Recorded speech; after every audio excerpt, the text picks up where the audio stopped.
This is why you need to be maximizing your NPB if you want to be growing the most amount of muscle possible, because everyone wants to get jacked, right? You want to grow the most muscle possible.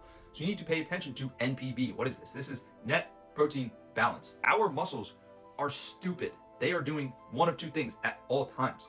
They're either growing, muscle protein synthesis, or they're getting broken down, muscle protein breakdown. There's no in between. There's no muscle protein maintenance. We need to create an environment in which muscle protein synthesis exceeds muscle protein breakdown. How do we do this? You go train. That's the obvious part. You stimulate the muscle. You create an environment in which muscle protein synthesis will occur. Afterwards, when you do two things, you grow muscle. And those two things are consuming something called leucine. This is an essential amino acid. This essentially fires the gun off to start the building process of the muscle growth. And the number two thing is to actually consume adequate boluses of protein. Because if you just have like 3 grams of leucine, but without actual high quantities of protein, yeah, you fired the gun off for muscle protein synthesis, but you didn't give the builders any bricks to build the muscle with. You just basically said, yo, go build this house, but you didn't give them anything. So you need to actually consume adequate protein, right? You need to have 30, 40 grams of protein. However, you can only build so much muscle at once. Muscle protein synthesis generally caps out at around 30, 40, maybe 50 grams protein per meal. This matters particularly for meal spacing.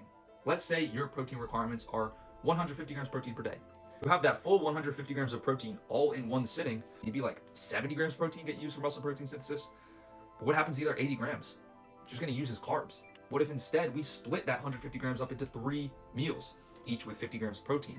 We're not going above that maximum amount of protein you can intake per meal. So every meal you're using all that protein. You're using 50 grams protein 3 times per day. That's a total of 150 grams protein getting used towards muscle growth. Whereas in situation A, if you only had one meal, you use like 70 grams, and that's pretty much it. The other huge benefit is you're creating more time windows in which muscle protein synthesis is occurring. Let's say that muscle protein synthesis occurs for 2 hours after every single meal. If you have 3 meals, that's 6 total hours of muscle protein synthesis. That's a lot of muscle getting built. That leaves 18 hours in the day for muscle protein breakdown. So you only have the 1 meal per day. That's only 2 hours of muscle protein synthesis. That leaves 22 hours in the day for muscle protein breakdown.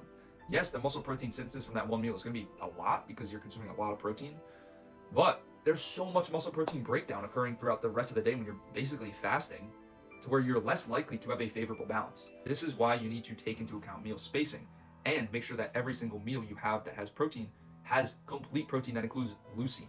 As long as you're getting some leucine multiple times per day, along with a large bolus of protein multiple times a day, then you're good to go. You're probably going to grow muscle and get jacked.